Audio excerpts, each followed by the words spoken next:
Hello, welcome back to 78 Reflections. My name is Patty Elaine, and I'm so glad you're here. Today I'm doing a response to the tarot tag created by Erin Lento, the Witch of Saturn, Best Mass Market Witchy Decks tag. And I'll be honest, I originally wasn't going to respond to this one, even though I really enjoyed her video and the subsequent VRs, but I just felt like if I followed the prompts, I would be showing the same decks as everyone, and I didn't feel like I had anything interesting to add to the conversation. But then yesterday, I watched Sylvan Way's response, and they took the concept and went in their own direction, and it reminded me that Erin actually encouraged people to do that with this tag. So that's what I'm doing.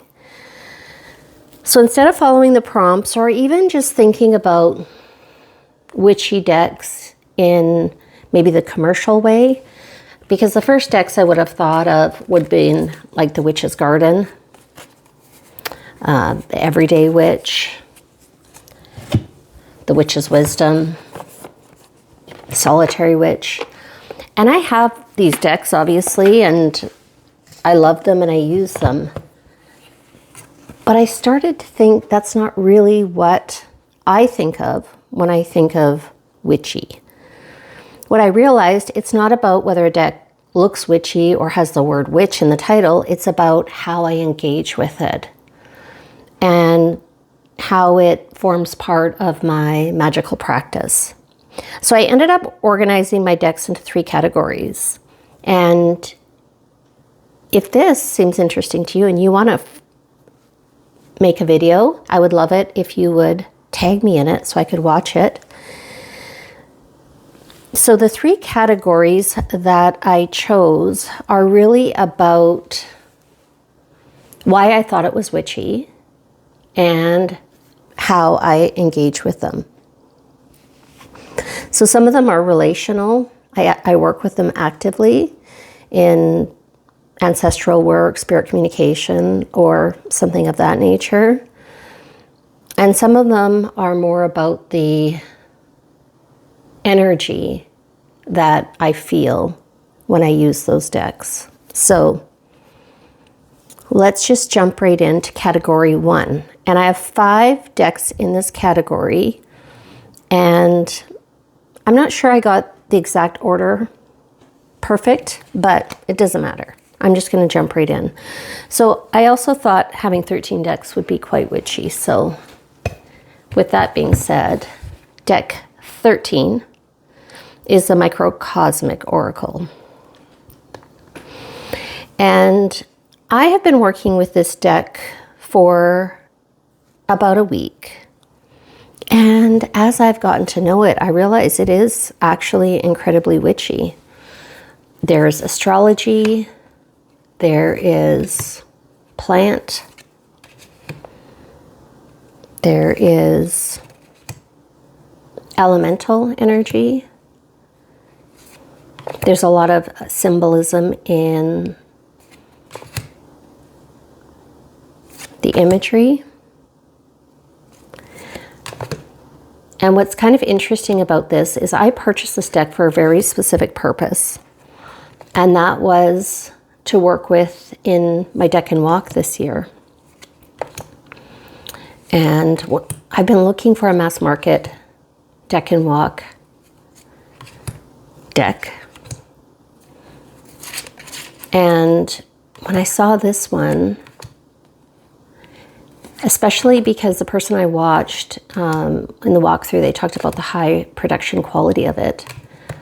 It was hell yes for me. And so I quickly ordered it, and I'm going to be honest, it was expensive for a mass market deck. And I'm in Canada, it took a long time to get here. And while I do agree the production quality is fantastic, I was initially very disappointed in it because I can't actually use it for my deck and walk, because it focuses on the personal planets, and that doesn't map clearly to all 36 decans. So what's missing is Jupiter and Saturn. So out of the full 36 decans, 12 are missing. So it's a full third of the system. So I thought about trying to adapt it and make it work, and I just realized, no, I'm not going to. And then I just started pulling a card every night and reading the guidebook. And I do really feel like this is a witchy deck, but because it's my newest deck, it's got the 13th spot. But let me show you the guidebook. So this was my card last night. I've been pulling a card every night. And this is Recognition, the Sun in Capricorn. And then you can see here, up at the top, they don't have this motto for everyone, but this one has a motto I use. The animal is the deer stag. The plant is thyme. The element is earth, and the number is 10. So it gives an interpretation, and it gives you a description here. But then it goes on to talk about the animal symbolism and the botanical symbolism, which I think is just really great. So I do love this deck. I was mad about it just because it didn't suit the purpose. But now, as I will continue to work with it, I think it's going to be a really nice player in my witchy practice. We'll see how that evolves. So moving next to staying in this category, which is like the symbolism that I see in the cards or how I relate to the deck. And this is the Crow Tarot. I was very confused at why there's all this interest in crow decks. I don't particularly connect with the crow. But I was intrigued by this one in particular, the Crow Tarot. It's an MJ Colony deck. And I worked with it earlier this year. And it was interesting because when I first started working with it, I had been to a nearby town, to their witchy store. And they had this little crow. I don't have it here. But it was about like this size. And it's metal. I think it's metal. I know it's heavy anyway. And I really like it. And I used it on my altar when I was working with this Crow Tarot. This Crow Tarot really was very shadowy for me. And it was quite intense. I couldn't work for it for very long, but I did enjoy the practice. And at the same time, at that same witchy store, I got this postcard. So I put the postcard and the little crow on my altar, and I enjoyed working with it. So I have classified this one as number 12. And I didn't really feel like I used it in my magical practice. I did use it as my regular 3-card draw in the morning. I was doing, with this one I was doing, I think, a wobble reading, which is my standard morning reading, but I loved it and I did feel a connection, a really deep connection to it. So that's why I chose it for number 12. The next one, the Wildwood Tarot. The reason why I chose this one is because I use it for my seasonal shifts for the 8 Witches Sabbats, and I do a spread based on the Wheel of the Year in the guidebook of the Wildwood Tarot, and so it does feel like a really witchy deck to me. It is deeply tied to seasonal cycles and nature, and you know, there's no argument here about this being a witchy deck. Look at this one in particular, the Ancestor, with the drum and the animals. All of the details in the card just feel really witchy to me. I don't use this in my standard tarot readings. I have been exclusively using it for my spreads associated with the seasonal shifts. You can see I've trimmed this deck, and I would like to edge it, but I have not done that as of yet. So that is deck 11, the Wildwood Tarot. Next we have an oracle deck, the Earth and Bone Oracle.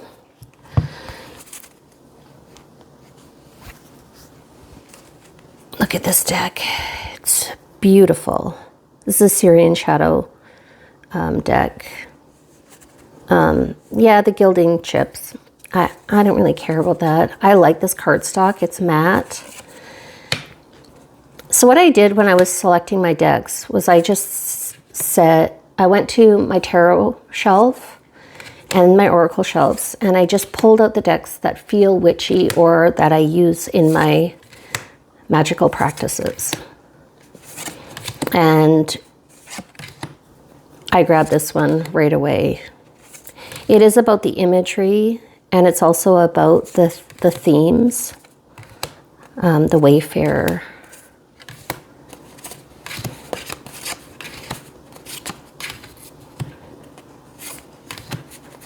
Conjurer. I feel like the keywords are very witchy and quite unique.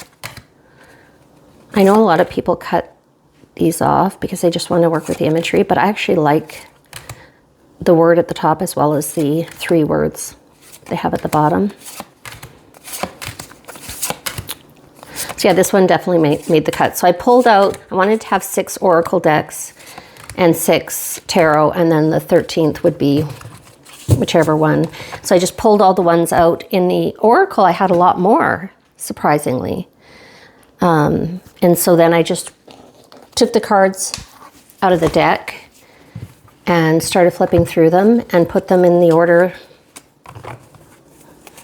And so the ones, sort of the top 6 in oracle and tarot, made the cut. So another tarot now, the Antique Anatomy Tarot.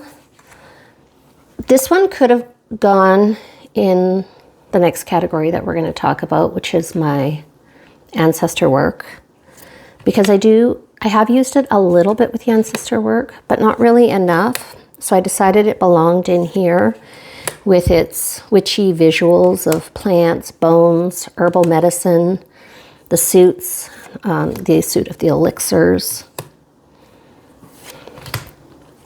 And so I don't use this for my regular tarot readings, but I have used it as part of my ancestor work, and I would like to work with it more, but I feel like this would really stretch me in terms of how to read it because of the renaming of the suits, because of the pips. I don't know. For me, it feels more like an oracle deck, but I haven't worked with it enough to decide. But I definitely see myself working with it in the future, and I do love this deck. I think it's gorgeous. And I know I will find ways of working with it. So that is deck number 9, Antique Anatomy. So the first group is really about the symbolism, the imagery. These are the decks that I use not necessarily in my magical practices, but I definitely use them in my tarot work. So the next category is, I believe, 4 decks, and that is mostly decks that are part of my ancestry work. And so I would consider these part of my magical practice. There's actually 5 decks in this category, and this is where things shift because they go beyond being just symbolically witchy, but part of my actual magical practice. So let's start with deck 8, and that's the Ancestral Healing Oracle. And all of these decks in this category don't live on my tarot shelf. These are the backs. They live in a separate basket where I keep my work that I do with Ancestry work. I have a journal, I have a book, the Ancestral Tarot, and these decks stay in there. And so I use them for my Ancestry book work.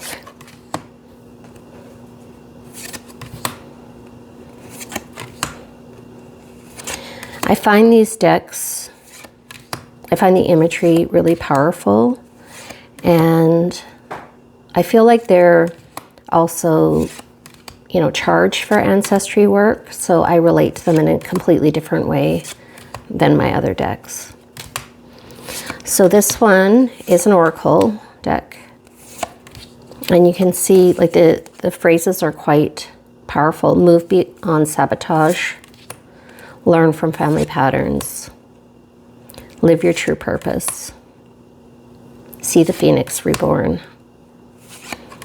So it's very, very good. Exploring your relationships. There's one for different relationships, so that one's father, but there's also for mother. Explore family healing. So I do love this oracle deck. I do work with it. It's a monthly practice for me. The next one, 7, is Brian Froud's Fairy Oracle.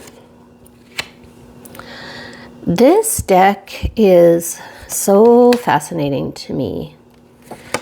It has a really powerful, maybe even somewhat intimidating energy. This could probably even go in my first category, but I am using it in my Ancestry work for messages.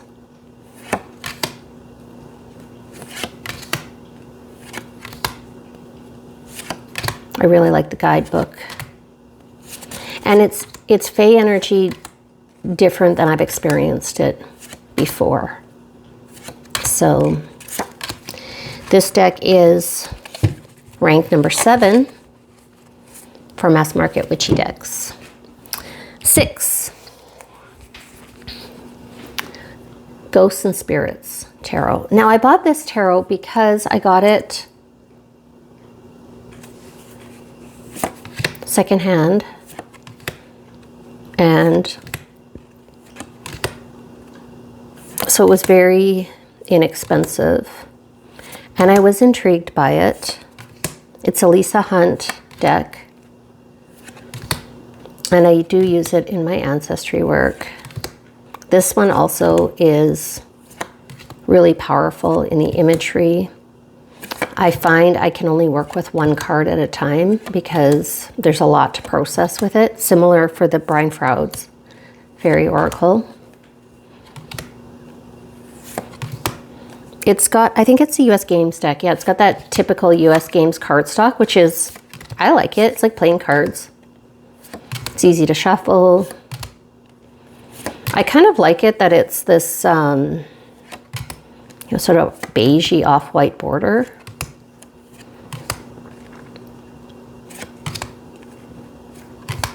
I think it could be interesting for pathworking, but I don't know if I want a pathwork in there. But some of them I would. Some of them not as much.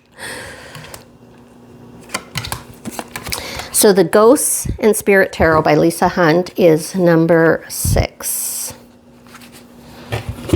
5. The Beloved Dead Oracle, and this is Carrie Paris and Tina Hart. Oops, sorry for bumping that. This is an oracle deck, and I use it for my Ancestry work.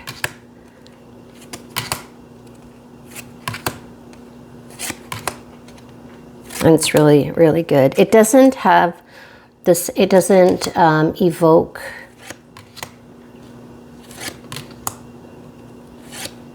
emotions for me in the same way as those other two, but I find it to be very practical and straightforward. It kind of reminds me of trying to remember what deck it reminds me of in terms of the people in the deck. The Steampunk Tarot.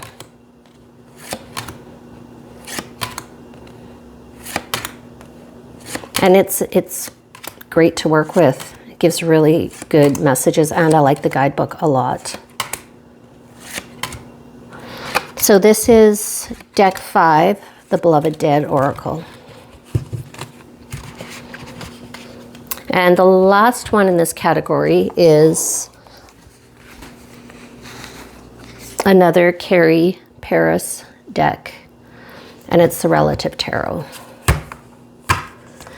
So these two decks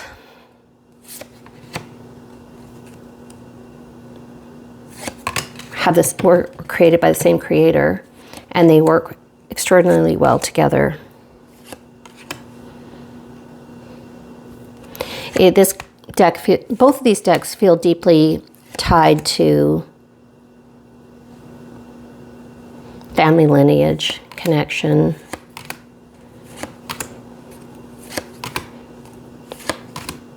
And they're very different from any other deck that I use in my regular tarot practice.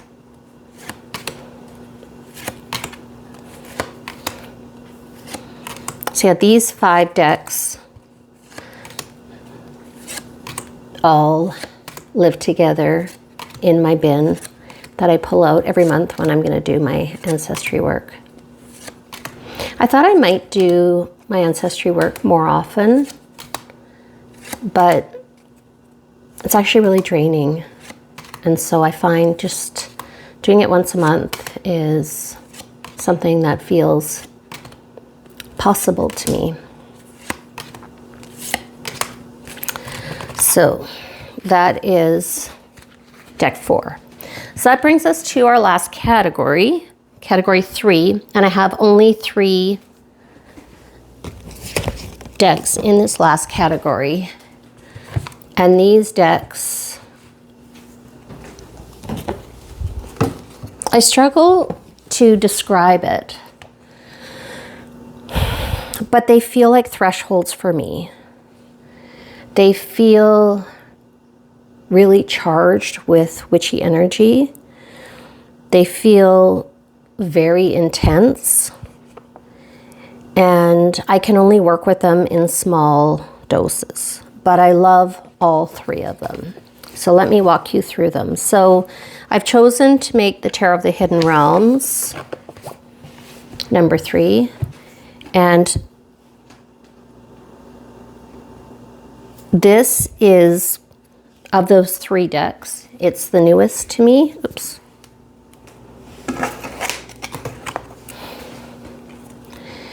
And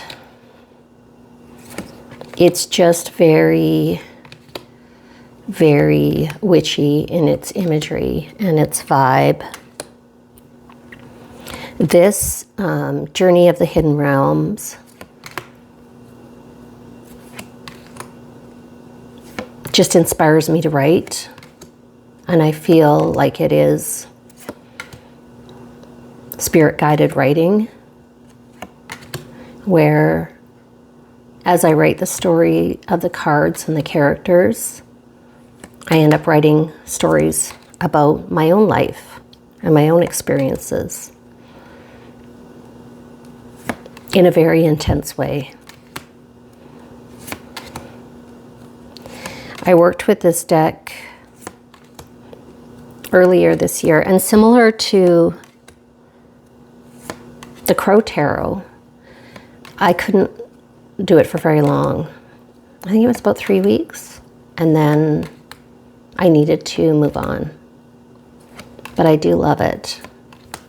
I do think this is a very witchy deck. So I've rated this in number 3, Tarot of the Hidden Realms. Number 2, Witch Sister Tarot. This one, this deck is interesting because it is a crossover. I do use this deck in working with some of my ancestors, but not exclusively. And I just felt like it needed to be a higher ranking. I knew it needed to be in my top 3. So the Witch Sister Tarot is deeply rooted in witchcraft and ancestry. It feels like I'm stepping into the cards rather than reading them. I don't use them for like my daily draws.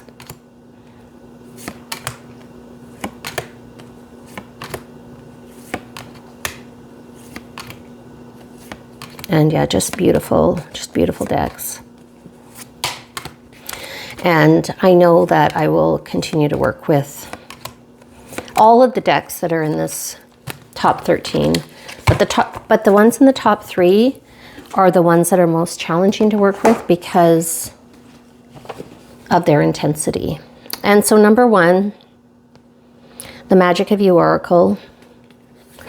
I definitely think this is my most witchy deck, and I would also say it's my most intimidating deck. I was influenced by this deck by Racine, Owl Moon, and she really encouraged, if you were exploring yourself as a witch, that this would be a great deck to work with. And, you know, it's visceral. It is intense. It's also dark, both figuratively and literally. Like sometimes it's hard for me to see the images. I don't know how they're showing up on the camera, but they're intense. This is also a deck I can only work with 1 card at a time. And I find it just has a depth unlike any other deck that I have ever seen or had. So this one has earned the top spot in my 13 most witchy mass market decks. I do have one other little bonus deck I wanted to throw in.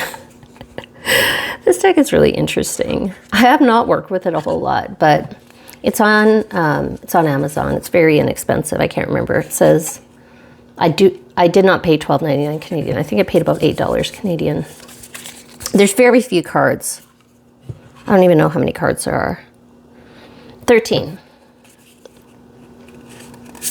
But I mostly pull cards from this for fun with low stakes questions, like should I go to town? Which is always a question that I would like to have the answer of no to. It's just fun. I don't know if it's that much of a witchy deck, but the Crystal Ball Pocket Oracle I wanted to add in as the bonus deck. So when I look at all these together, the conclusion I came to is witchy for me isn't about aesthetics as much as relationship. And some decks I interpret, some decks I work with, and some decks feel like thresholds that I walk through. So it really depends on where I'm at in my state of mind and also what my goals are. But definitely when it comes to the top 3,